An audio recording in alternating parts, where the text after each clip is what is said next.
श्री शिवाय नमस्तु। एकादशी कौन है? कहां से प्रकटी है? माया? नहीं, एकादशी है कौन?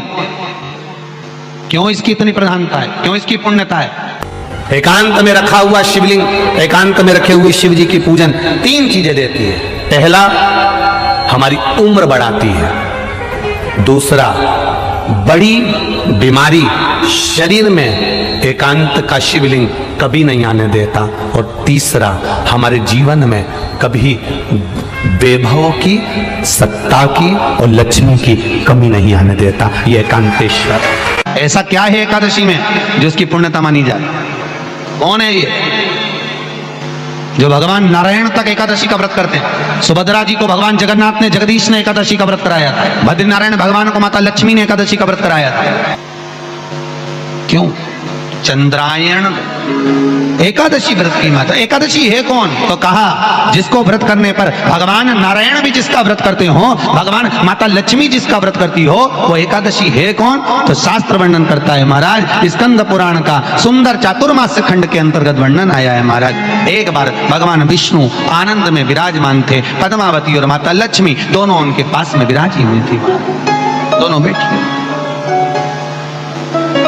भगवान लक्ष्मी और पद्मावती दोनों बैठी, एक सिर के पास, एक चरण के पास। कुछ समय बाद वहीं पर ब्रह्मदेव का आगमन हुआ और ब्रह्मा जी आगमन पाकर भगवान नारायण पद्मावती से लगकर उठे और उठकर लक्ष्मी की ओर झुके। झुकने पर इन तीनों के समागम से भगवान नारायण के हृदय चित्त से एक कन्या प्रकट हो गई। उस कन्या का नाम एका था। क्या नाम था? एका। अब 10 उसके गुण इतने प्रबल थे, वो 10 गुण उसके बड़े प्रबल थे कि वो एका जिसको निहारती थी उसको संपदावान बना देती थी। जिसको देख लेती थी उसके जीवन में वो आनंद की अनुभूतियां करा देती थी। एका जिस मार्ग से जाती थी उस मार्ग के द्वार खोल देती थी। एका का पुण्य इतना पुण्य। पद्मावती और लक्ष्मी ने कहा महाराज, ये बेटी आपके द्वारा निर्मित हुई है, इसका कन्यादान करना चाहिए। हमारे यहाँ हिंदू धर्म में रीति है, जिस दिन कन्यादान करा जाता है उस दिन व्रत रखा जाता है। अब आजकल रखते कि नहीं रखते मालूम नहीं, पर कन्यादान करते समय व्रत रखा जाता है। व्रत रखना, एका का कन्यादान करना है। भगवान बोले कन्यादान करें, किसको दें? एका किसको दी जाए? एका प्रदान किसको करी जाए? पुण्यता किसको दी जाए? भगवान नारायण ने उसी समय लक्ष्मी और पद्मा से पूछा, तुम बताओ। पद्मा लक्ष्मी दोनों एका से पूछी, एका बताओ इसका पुण्य, हम आपका हस्त कमल आपको प्रदान किसको करें, हम किसको दें? एका कहती है पिताजी। भगवान से कहती है नाथ कृपा करिएगा, मेरे को अगर प्रदान करना चाहती हो, अगर मुझे देना चाहते हो तो एक काम करो। यदि आप देना चाहते हो तो भगवान एक काम, माता ने कहा कि पिताजी अगर कुछ देना चाहते हो तो ऐसी कृपा करो, संसार के मनुष्य अगर मृत्यु लोक में आकर के अंदर 2 एकादशी का भी पुण्य भाग अगर ग्रहण करते हैं तो ये एका उनकी होती है और वैकुंठ का राह खोल देती है। इनके जाने से पहले अगर मैं प्रवेश करती हुई जाऊंगी और इनके मार्ग को सुलभ बनाती हुई जाऊंगी, वो एका 10 गुण के कारण एकादशी। व्रत का सबसे पहला नियम, एकादशी व्रत का सबसे पहला नियम है कि आप जिस दिन व्रत करो उसके एक दिन पहले भक्ति का संचार इस हृदय में करो। भक्ति का संचार इस हृदय में कर लीजिए। जिस दिन आप व्रत करो, जैसे एकादशी का व्रत कर रहे हो तो दशमी के दिन शाम का समय जब आवे, रात्रि जब होने लगे, शाम का समय आवे और रात्रि का आप जब भोजन ग्रहण करो तो उस भोजन में कोई ऐसा पदार्थ ग्रहण मत करिए जिस पदार्थ के कारण आपकी एकादशी बिगड़ जाए। एकादशी का दूसरा नियम बहुत ध्यान से सुनिएगा। जिस दिन आपकी एकादशी का व्रत हो उस दिन प्रयास करिएगा कि अपने हाथ से किसी भी वृक्ष की कोई पत्ती अपने हाथ से किसी भी वृक्ष की पौधे की, किसी भी वृक्ष की पत्ती अपने हाथ से ना टूटे। बहुत ध्यान दीजिएगा महाराज। एकादशी का ये दूसरा नियम है कि अपने हाथ से किसी पौधे की, किसी वृक्ष की, किसी डाली की कोई पत्ती ना टूटे, इसका प्रयास करिए।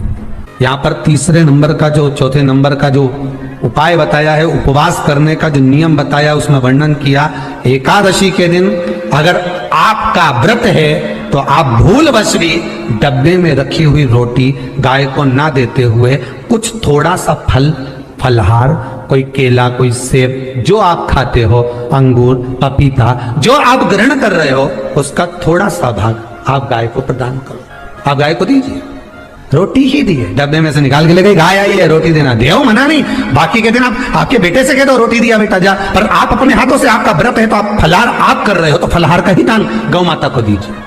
पांचवा वर्णन किया चतुर्थ भाव में, बन सके जितना एकादशी के दिन भगवान का ओम नमो भगवते वासुदेवाय का जाप करे या अपने गुरु मंत्र का स्मरण करे, या जो मंत्र आपके हृदय में समाहित हो, श्री शिवाय नमस्तुभ्यम, ओम नमः शिवाय, राम कृष्ण शिव, जो मन पड़े उसका भजन करे, पर दिल से करे। जितनी देर करते बने उतना देर करे।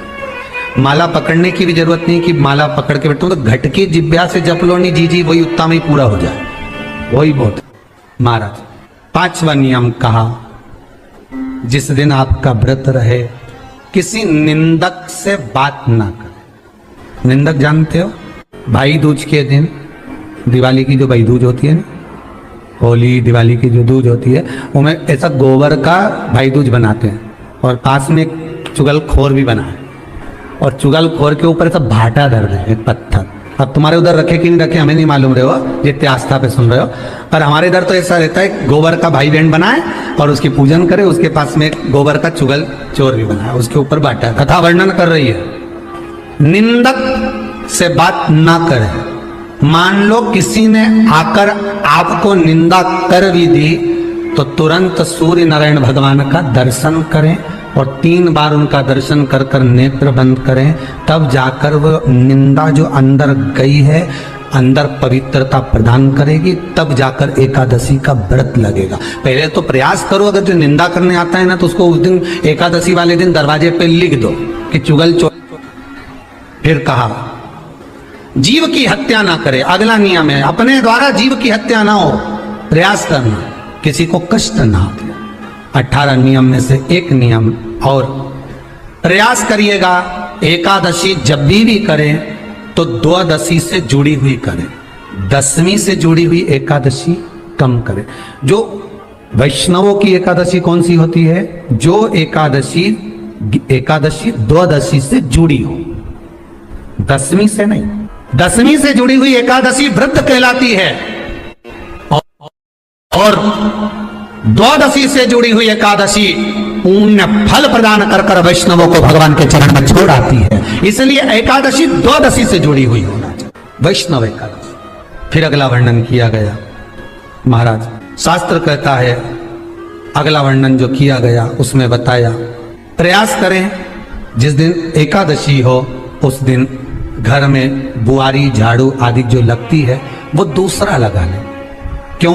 उसका वर्णन है, अगर आप बुआरी लगाएंगे, झाड़ू लगाएंगे, पोछा लगाएंगे तो हो सकता है कोई जीव आपके हाथ के द्वारा मर जाए। अब एक बार ये कथा हमने काशी में कह दी थी, क्या करोगे? सारे व्रतों में केवल एक व्रत ऐसा होता है एकादशी का जिसका उद्यापन पहली एकादशी पर भी कर सकते। सारे उद्यापन में केवल एक उद्यापन ऐसा होता है, सारे व्रतों में एक व्रत का उद्यापन ऐसा होता है, वो है एकादशी का। ये जरूरी नहीं कि 26 पूरी होगी तभी तुम करोगे, या तो पहली में कर लो या फिर 26 पूरी हो तब कर। पर उद्यापन, अब तुमको ऐसा लगे कि हाँ मैं अभी तो जीऊंगी हो, अभी तुम्हारा बाल भी धोला नहीं हुआ, तुमको ऐसा लगे तो अभी तो पहली पर करने से क्या फल मिलेगा? तो एकादशी की नियमावली कहती है, अगर मान लो आपने पहली एकादशी पर भी उद्यापन कर लिया, इसके बाद में जितनी एकादशी करोगे वो सारी तुम्हारे खाते में जुड़ती जाएगी। मतलब बैंक में खाता खोल लो, ठीक है, खाता खोल लिया, अब जितना कमाता जाओगा उसमें डालते जाओ, जितनी कमाई करके लाओगे उसमें जमा करते जाओ। एकादशी एक बार उद्यापन पहले में भी हो गया तो बाकी का पुण्य तुम्हारे खाते में, उसका पुण्य। एकादशी का उद्यापन बड़े महीने में माघ शुक्ल एकादशी के दिन, माघ का महीना हो, शुक्ल पक्ष की, जम के बोलिए एकादशी हो, प्रयास करना कि आप उद्यापन करें, भले 5, 10, 11, 12 जितनी एकादशी हो जाए, 26 हो जाए तो ज्यादा अच्छी है, नहीं तो आप करें तो माघ महीने की शुक्ल पक्ष की एकादशी के दिन आप उद्यापन करें। प्रयास बड़े महीने के अंतर्गत जो उद्यापन, हाँ चतुर्मास के अंतर्गत उद्यापन नहीं होता एकादशी का, बहुत ध्यान दीजिएगा। ये जो सावन भादो कुमार कार्तिक जो 4 महीना होते हैं भगवान के शयन करने के, इसके अंतर्गत एकादशी का उद्यापन नहीं होता और इसके अंतर्गत उद्यापन करना भी नहीं चाहिए। एकादशी का उद्यापन माघ महीने की शुक्ल पक्ष की एकादशी के दिन आप बहुत प्रेम से आनंद के साथ करिए महाराज। परंतु एकादशी के उद्यापन में सबसे ज्यादा अगर कुछ जरूरी होता है तो 24 तरह का नैवेद्य जरूरी होता है। कितने तरह का? 24 तरह का नैवेद्य। अब आप कहोगे गुरुजी उद्यापन कर रहे हैं एकादशी का तो उसमें तो फलहार का हमें नैवेद्य बनाना चाहिए, तो फिर ये पुराण के अंतर्गत स्कंद पुराण में ये चीज लिखी है कि एकादशी का जब उद्यापन करते हैं तो 24 तरह का नैवेद्य बनाकर सिद्ध करते हैं। 24 तरह का नैवेद्य जान रख लेना, हलवा बना लो, खीर बना लो, पूड़ी बना लो, सब्जी बना लो, पकौड़ा बना लो, भजिया बना लो, ऐसे 24 तरह का नैवेद्य अलग अलग चाहिए। पर लोग क्या करते हैं, खोपरा पाक बनवा लेते हैं 1-2 किलो और 24 जगह रख देते हैं। 24 तरह का नैवेद्य रखा जाता है। एकादशी के दिन भगवान का पूजन का पूरी तैयारी कर कर, मंडल आदि बनवाकर, विद्वान ब्राह्मण को बुलाकर, कर्मकांडी ब्राह्मण को बुलाकर जो भगवत सेवा में एकादशी का उद्यापन कराए, उन ब्राह्मण के चरणों को नमन कर कर, प्रणाम कर कर एकादशी का पूजन करवाइए और उस मंडल की पूजन कराकर हवन द्वादशी को कराइए। एकादशी को हवन नहीं, एकादशी के उद्यापन का जो हवन होता है वो द्वादशी को। सब बोलिए एक बार जमकर, श्री शिवाय नमस्तुभ्यम। प्रैक्टिकल जरूर करना, कहीं सीवर वाला महाराज झूठ तो नहीं बोल रहा। शास्त्रों की बातें हमारे जीवन में हमें सुख प्रदान करें, इसलिए इस भाव का आनंद करते हुए आज की कथा को विराम देते हैं। वीडियो पसंद आई हो तो शेयर करें, लाइक करें, सब्सक्राइब करें। श्री शिवाय नमस्तुभ्यम, हर हर महादेव कमेंट बॉक्स में जरूर लिखें। महादेव आपकी सभी मनोकामनाएं पूर्ण करें। मिलते हैं अगली वीडियो में। श्री राधे।